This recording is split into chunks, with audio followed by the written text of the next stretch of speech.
up, guys? I'm Chris Phillips. Welcome to the first ever TSUS craft beer review. I figure with no sports, we all need something to distract ourselves with. We can also support local business this way. Why not talk about these craft beers, whether it be in Columbia, the state of South Carolina? It's going to be focused on craft beers across the state. So if you have any suggestions, leave a comment, send me a DM, whatever it may be. Really excited about doing this. So again, we're going to start today. Where else could we start? With the Columbia Craft IPA. Columbia Craft right here off Green Street, right down the street from me.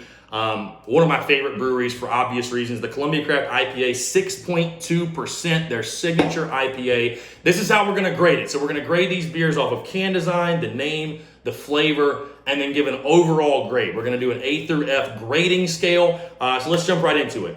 You take a look at this. Cola Craft IPA, 6.2%, can design. You take a look. Less is more. The simplicity, I love the simplicity. Cola Craft, one of the best logos for a brewery that I've seen around the state of South Carolina and just period. I'm going to give it a C+ though, and the reason, it's not a knock on this can design. This can design, I love the way that the Cola Craft, they separate their lager and their IPA by basically color code. The lagers are in the white cans. These are in this navy-ish, dark navy cans, if you will. But there are so many cool can designs that to give this one an A would almost be unfair, because at that point, every can should deserve an A+ at that point. So I'm going to give it a C+. Again, less is more, the simplicity, but we got to give it a C+ for can design. The overall name, again, there's not much you can do here. It's the Columbia Craft IPA. It's their signature IPA, 6.2%. Their Columbia Craft IPA, the name, there's not much really you could change. They have other IPAs. They've given unique names and creative names. I'm going to give it a B- though. Again, it's simple. It gets the point across. You know exactly what you're getting. You know exactly the product you're getting, but a B- for the overall name of the beer. Now, flavor, this is where the beer separates itself and it completely makes up for itself in regards to maybe lack of creativity or whatever it may be. The flavor's phenomenal. I'm going to take a sip as well.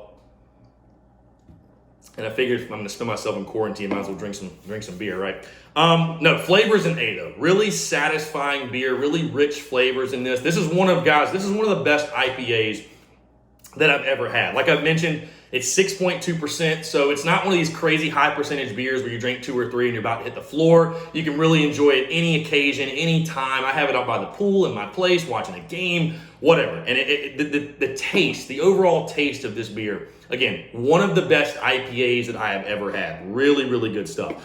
Overall, for the Columbia Craft IPA, again, the signature IPA, I'm giving it a B+. I'm giving it a B+. Again, the simplicity of the can, the name, all that's great and dandy, but again, what makes this beer and what makes it such a great beer, and in my opinion, one of the best beers in the city of Columbia and throughout South Carolina, is the flavor, just the overall taste. Again, this is the go-to IPA. This is one of those beers and one of those things where it's like old reliable. It's not flashy. It's not going to wow you off its looks. But this is a beer you can go to the well every single time. You can enjoy it. You can have it at any occasion, like I said, and you're going to enjoy this beer 10 out of 10 times. So again, overall, I'm giving it a B+. Again, the Columbia Craft IPA, the signature IPA, 6.2%. I'm giving it a B+. Appreciate you guys tuning in. We'll do this every single Monday and Wednesday. And like I said, if you have any suggestions for craft beers you want to see, let me know. Go Cox. We'll talk soon.